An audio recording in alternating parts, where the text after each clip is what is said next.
Nós saudamos a todos com a paz do Senhor Jesus. Estamos no programa As Profecias de Daniel. Estamos precisamente no capítulo 3. Já gravamos alguns episódios com várias considerações e neste episódio nós vamos falar dos jovens lançados na fornalha de fogo ardente e algumas considerações proféticas. Estão aqui conosco, como sempre, o pastor Gerson Belucci. Paz do Senhor, pastor Antônio Carlos e todos aqueles que nos assistem. E também presente conosco aqui o professor Vinícius, professor de História e Relações Internacionais. Paz do Senhor, professor Vinícius. Amém. Paz do Senhor, os pastores, paz do Senhor a todos que nos assistem. Estamos agora, depois de várias considerações, falando do momento em que os jovens se negaram a adorar a estátua de Nabucodonosor. Já falamos da sua estrutura de obra, o seu conhecimento da obra do Senhor, que preferiram morrer do que se prostrar diante de outro Deus. Falamos também a respeito do sentido amplo da idolatria. Tudo que se coloca em primeiro lugar adiante do Senhor é idolatria. Então, lembrando aqui as igrejas, os irmãos, que o Senhor precisa estar sempre em primeiro lugar. É a nossa prioridade 1. Convidar o professor Vinícius para fazer a abertura deste episódio, já falando dos 3 jovens que foram lançados na fornalha de fogo ardente. É importante nós destacarmos que esse capítulo, não é? Apesar dele ter esse cunho histórico, mas ele é essencialmente profético. E, portanto, o posicionamento desses servos de Deus elevou a ira do rei Nabucodonosor para castigá-los. Então, a ira se levantou, aqueça a fornalha 7 vezes mais. E, portanto, vamos recordar aqui de uma profecia. A igreja, atualmente, vive um período que é denominado princípio de dores. Vivemos as batalhas, vivemos as nossas provações e, portanto, há um que detém a ação do mal, que é o Espírito Santo. A igreja que está batizada com o Espírito Santo e que, aliás, uma expressão bíblica, os conservados em Jesus Cristo, né, que é a operação do Espírito Santo. Então, nós estamos vivendo esse momento, mas quando a igreja é arrebatada, o Espírito Santo eleva os fiéis e vão para a ceia das bodas do Cordeiro, Jesus e a igreja. Mas o mundo permanece. Inclusive aqueles que rejeitaram, aqueles que traspassaram o próprio Senhor Jesus permanecem. E haverá um período de angústia qual nunca houve sobre a terra. Então, uma profecia. Agora, um tempo, como a Bíblia diz, um tempo de angústia. Convencionalmente, né, nós chamamos de grande tribulação. Né?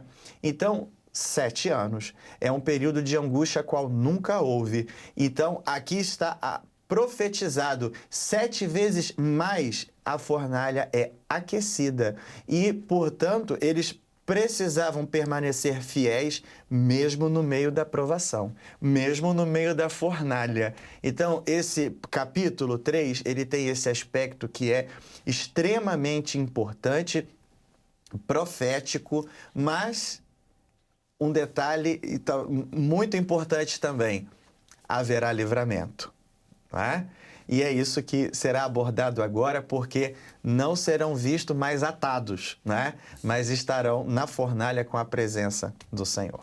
Amém. Então, o rei ficou enfurecido porque os jovens se negaram a se prostrar, mandou aquecer a fornalha 7 vezes mais, desnecessariamente, porque 3 jovens inofensivos, mas assim ele fez mais pelo seu furor e pela adoração que ele queria na força, e os jovens foram lançados dentro da fornalha de fogo ardente. Peço ao pastor Gerson para dar continuidade. Pois não, pastor Antônio Carlos, e eu queria ler a parte B do versículo 27, que diz assim: E viram, isso depois deles terem sido lançados no fogo, né? Acontece uma coisa maravilhosa no verso 25, quando Nabucodonosor olha e vê o quarto homem da fornalha. Nós sabemos profeticamente que aquele que dá o livramento, conforme o professor Vinícius falou, então Jesus estava profeticamente visto ali, né? Uma aparição do Senhor Jesus no Velho Testamento, caminhando com eles. Eles não apenas estavam na fornalha ou como foram lançados, amarrados, não. Eles estavam caminhando, passeando com o Senhor Jesus ali na fornalha. E no verso 27, como eu citei, na parte B, diz: E viram que o fogo não tinha tido poder algum sobre os seus corpos, nem um só cabelo da sua cabeça se tinha queimado, nem as suas capas se mudaram, nem cheiro de fogo se tinha passado sobre eles. Ou seja, para o servo de Deus que vive na direção do Espírito, na comunhão do poder do sangue de Jesus, ouvindo a voz do Senhor, obedecendo, sendo um servo fiel e passando por lutas e tribulações, porque o Senhor não nos livra de passarmos por isso. Então, o Senhor não os livrou da fornalha, mas os livrou na fornalha, e é isso que nós devemos ter na nossa vida espiritual. O Senhor permite lutas e provas, mas Ele está sempre conosco. Eis que estou convosco todos os dias até a consumação do século. Então, nada da fornalha, nada do castigo do rei Nabucodonosor, daquele imperador terrível, atingiu a vida daqueles homens de Deus. E hoje também, o poder das trevas tem o seu poder, mas o poder que há em nós, que somos templos do Espírito Santo, o poder do Senhor Jesus é maior do que aquele que está no mundo e o poder das trevas. Então é só essa aplicação breve, pastor Antônio Carlos, porque eu tenho certeza que há mais coisas proféticas ainda nesse capítulo. Perfeitamente. Professor Vinícius, então os três foram lançados na fornalha de fogo ardente. Quando o rei e seus grandes que estavam presentes olharam, viram mais um. Exato. Não é? E até pediu que eles saíssem. Pode fazer o comentário? É importante que Nabucodonosor ele ficou observando, né? Os jovens foram lançados na fornalha e o homem é isso mesmo. Ele tem os castigos, as determinações e ele quer ver o prejuízo. Então ele fica acompanhando para saber, será que eles vão se livrar mesmo? Mas do Senhor vem a vitória. Então, observando, mas nós não lançamos 3, eu estou vendo 4. E o que está acontecendo? Mas, inclusive, a semelhança do filho dos deuses não reconheceu, não é? Que era a presença, o anjo do Senhor ali presente. E, aliás, eles não estavam atados, mas eles estão passeando. E, assim, o povo de Deus é preservado diante de toda tribulação.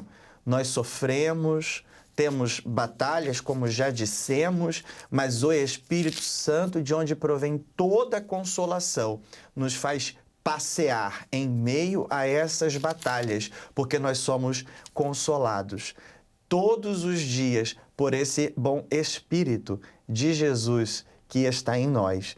Então, assim, não é? Fica retratado o castigo, mas também a consequência, porque a consequência foi livramento. E a profecia, portanto, que fica estabelecida para o povo que vai sofrer a grande tribulação, o povo judeu, os judeus escolhidos pelo Senhor, judeus fiéis, portanto, serão livrados desse período de 7 anos de grande perseguição, qual nunca houve. Então, reconhecerão e confessarão que bendito o que vem em nome do Senhor. Verão que eles o traspassaram. Mas esse é o Messias, esse é o libertador, esse é o Salvador. Então, reconhecerão que Jesus Cristo é o Senhor sobre eles também. Amém. Então, quando o rei e seus grandes olharam, tinha mais um dentro da fornalha, né? Isso mesmo.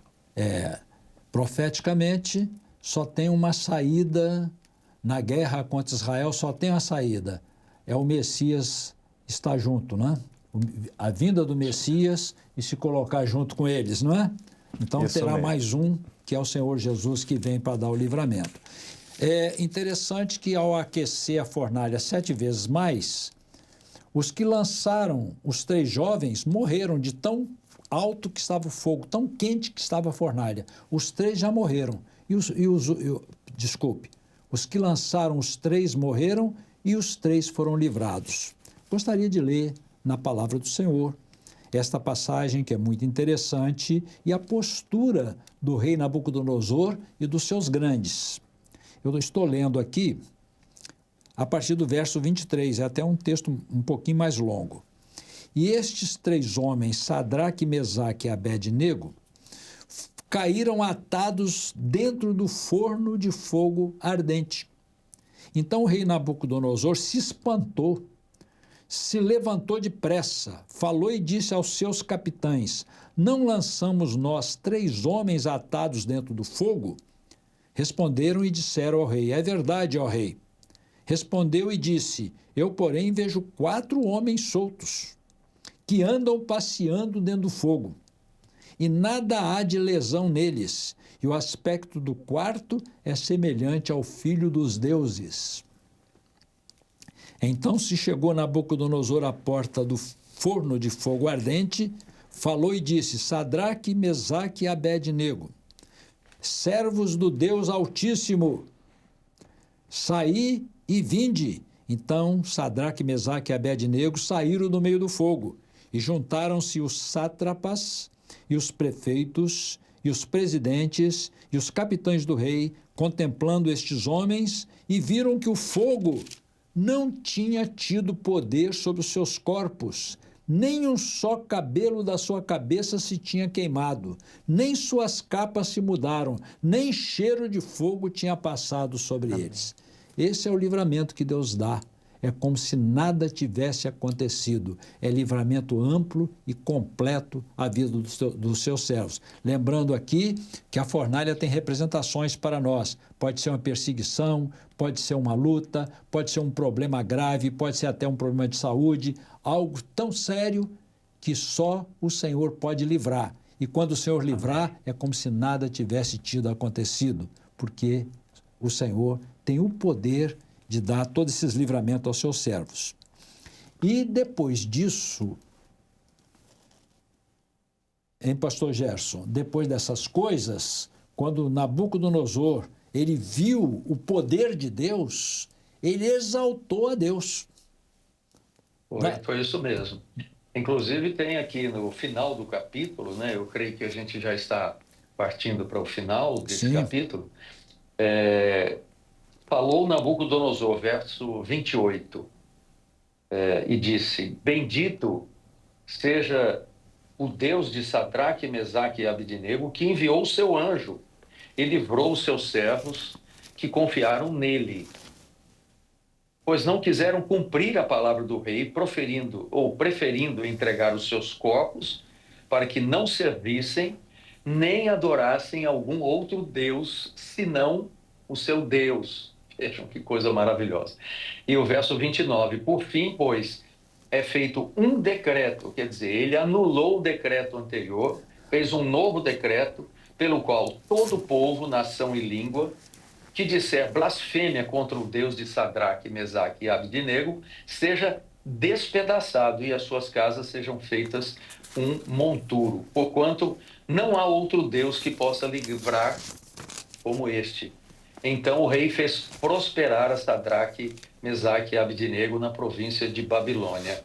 Antônio Carlos, seria muito interessante se você falasse novamente, reforçando que o servo de Deus, principalmente os jovens, né, que nos assistem, servos e servas do Senhor, que se definem diante da idolatria, o Senhor, além de preservá-los na fornalha, na luta, seja ela qual for, como você muito bem abordou, professor Vinícius também, mas de nos fazer prosperar, ou seja, o Senhor vira a situação em prol daqueles que o amam, daqueles que são fiéis ao adorarem somente a Ele como Deus único e verdadeiro. Glória a Deus, isso mesmo. E gostaria desses últimos 5 minutos, ou um pouquinho menos, algumas considerações proféticas. Bom, então, no fim dos tempos, o capítulo é todo profético em relação à religião, uma nova religião, não é? No fim dos tempos, o anticristo, ou o governador mundial, vai requerer adoração. Todos precisam, ele tem um objetivo obstinado. Ele não quer só o poder, ele quer a adoração também. Ele quer a alma. Esse é o objetivo do adversário. Projeto de uma nova religião. Assim como Nabucodonosor levantou a estátua, que não era nenhum dos deuses da sua época, nem Baal, nem Bel, nem Aco, nem nenhum deles. Era um Deus novo, uma religião nova, assim também o último governo vai extinguir as religiões e ter uma só religião, uma religião nova, um Deus novo. Assim como a banda de música só tinha uma mensagem, adoração à estátua de Nabucodonosor, o último reino também vai ter uma mensagem. Diz a palavra assim, vai abrir a boca contra todo Deus, terá grande poder de comunicação. E terá uma boca que falar coisas grandiosas. Quer dizer, toda a mídia, todos os instrumentos, é uma voz só, adoração à ideologia do rei. Então, nos últimos dias também, todos os meios de comunicação só tem uma mensagem, é a mensagem da ideologia do rei. Importante até incluir, pastor Antônio Carlos, de que quando é veiculada uma informação que está alinhado com o discurso do anticristo, ali está a atuação do falso profeta. Então, quem discursa, quem traz essa mensagem é o falso profeta. Igual, exatamente, profeticamente, comparado ao arauto que anunciava, né? Que perfeito. Anunciava, que dava... Ordena-se a vós todos os povos, né? Era ele que anunciava. Ordena a adoração. E a idolatria no sentido amplo, porque atrás da idolatria está o adversário. Ele veio para matar, roubar e destruir. Objetivo obstinado à alma. Gostaria de ler em Apocalipse alguma referência profética. Então, quem não adorar será lançado na fornalha de fogo ardente. Vamos ver o que diz Apocalipse. Faz grandes sinais, de maneira que até fogo faz descer do céu à terra, à vista dos homens. Lá no Velho Testamento, a fornalha. Aqui, fogo desce do céu. Não é? Apocalipse 13, 13, né? 13, 13. E diz mais. O verso 15, eu vou ler a segunda parte. Fizessem que fossem mortos todos que não adorassem a imagem da besta, ou do animal representativo do último reino, né? Que é exatamente o anticristo. Alguma consideração? Bem, o importante é que para Nabucodonosor houve uma oportunidade. Então ele exaltou ao Deus e o Senhor ainda vai tratar com ele posteriormente. Mas isso nos reforça o quanto a fé é o veículo em que o servo de Deus vive neste mundo. É a fé que nos preserva, é a nossa fidelidade ao Senhor. O Deus a quem nós conhecemos, servimos, é Ele quem nos dá o livramento. Louvado seja Deus. Pastor Antônio Carlos, uma última consideração, se me permite? Sim, perfeitamente. Nós, como Igreja Fiel do Senhor, sabemos que o anticristo pode vir a qualquer momento pelos sinais que estão aí profetizados e cumpridos pelo Senhor Jesus.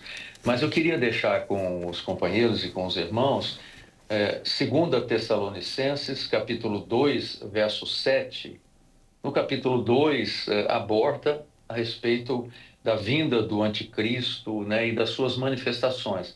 Mas esse verso 7 mostra o papel da igreja cheia do Espírito Santo e do poder do Espírito Santo nesse momento. Porque já o mistério da injustiça opera, diz o versículo. Somente há um que agora resiste até que do meio seja tirado. Perfeitamente. Então, esse versículo nos faz meditar muito no nosso papel de estarmos cheios do Espírito Santo, resistindo, né, qualquer oposição que tenha essa ideologia, que tenha esses sinais que estão profetizados aí nesse capítulo 3. Muito obrigado. Amém.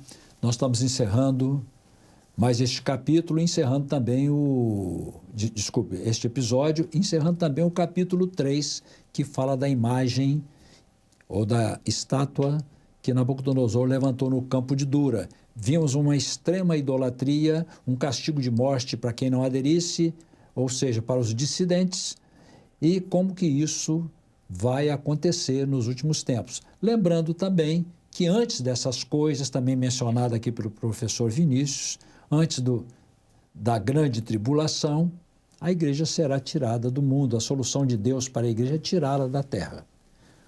Depois vai tratar com Israel, que vai passar pela grande tribulação. Mas tem um aspecto também dos livramentos que Deus nos dá.